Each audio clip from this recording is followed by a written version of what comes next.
This dinosaur had 500 teeth, but that wasn't the scariest part. Hi, it's me. Number 5. The first thing that most people think of when they hear about a dinosaur is teeth. Teeth are scary. A huge, terrifying beast with sharp teeth is just a nightmare come to life. The most famous example of this is the T-Rex. Its name literally translates to king of the dinosaurs, and it was a true terror in the late Cretaceous period. There's also the Spinosaurus, which had teeth like daggers. The largest of these measured 3 feet long, almost as tall as a person.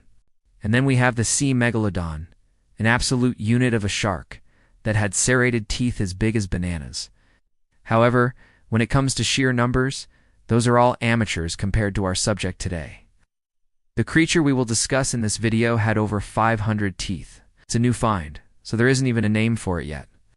The closest relative of this dinosaur is the Maiasaura, a herbivorous dinosaur that lived during the late Triassic period.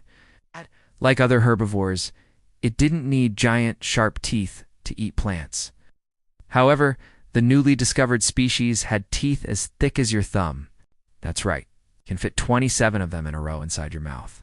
These teeth were very similar to those of the Maiasaura, but way bigger. Instead of being used for eating, they were probably used for something else entirely.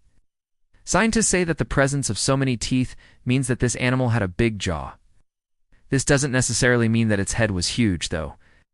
In fact, the skull itself was around the same size as that of a Maiasaura. So why did it need so many teeth? Well, the answer might lie in the way that this dinosaur ate. Unlike modern animals, the vast majority of which have one set of teeth that's replaced once or twice in their lifetime, dinosaurs got a whole new mouth every few years. It's not an exaggeration. Their mouths were completely renewed. All of their teeth would fall out, only to be replaced by a brand new set. The growth of these teeth could be quite rapid, with some species getting new chompers in just 2 months. Our dinosaur friend wasn't a normal dino, however. It took it much longer to grow new teeth, around 5 years to be exact. Considering the rate at which other dinosaurs grew new mouths, that's painfully slow. The scientists behind the discovery of this dinosaur believe that having so many teeth helped it survive. After all, if one tooth broke, fell out, or got damaged, it still had hundreds of backups. They also believe that the dinosaur used its mouth like modern birds use theirs. Birds use their beaks to manipulate small objects, such as seeds. They can crack them open, toss them around, and crush them into small pieces. The shape of the teeth suggests that this dinosaur did the same thing. Scientists think that it sifted through soil and rocks, separating pebbles from plants. The plants would then be ground up in its gizzard, which is a muscular organ located at the end of a bird's digestive system.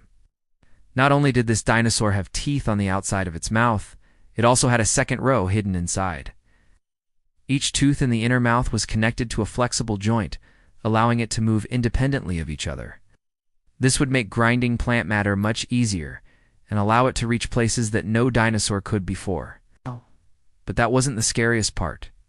If the previous paragraph made you feel uncomfortable, then just wait until you hear this. Some parts of the dinosaur's skeleton were preserved in amber. Amber is basically fossilized tree resin that can trap insects inside of it. Sometimes larger creatures can get stuck in it too. When a spider crawls inside of a spider, it gets trapped and can't escape. It's quite painful for the spider and it often dies. But what's worse is what happens next. As time passes, the resin hardens and turns into amber. The dead spider gets slowly digested by acids in the resin. What's left behind is nothing but its exoskeleton. And if conditions are right, that exoskeleton gets preserved in perfect condition. Our dinosaur friend had a similar fate. It wasn't trapped in amber as a whole, but parts of its jaws were. 2 fragments of lower jaw containing teeth were found in rocks near the original site where the fossil was discovered. These fragments were later found to be 30 million years older than the dinosaur. They came from a completely different geological period. Somehow, the remains of this dinosaur managed to survive in near-perfect condition for tens of millions of years. They were essentially locked inside amber until humans came along. Scientists analyzed the teeth trapped inside the amber using computerized tomography scans. Thanks to these scans, they could finally determine the number of teeth. The dinosaur had 498 of them, give or take a few. Fortunately, the amber was too valuable for the researchers to actually break it open and study what else might be inside. We don't know if anything else got trapped in the amber alongside the teeth, or if maybe there are even more teeth somewhere else. Speaking of teeth, Remember how we said that the sea megalodon had teeth as large as bananas? Well, one of the teeth of this dinosaur was found near the fossil.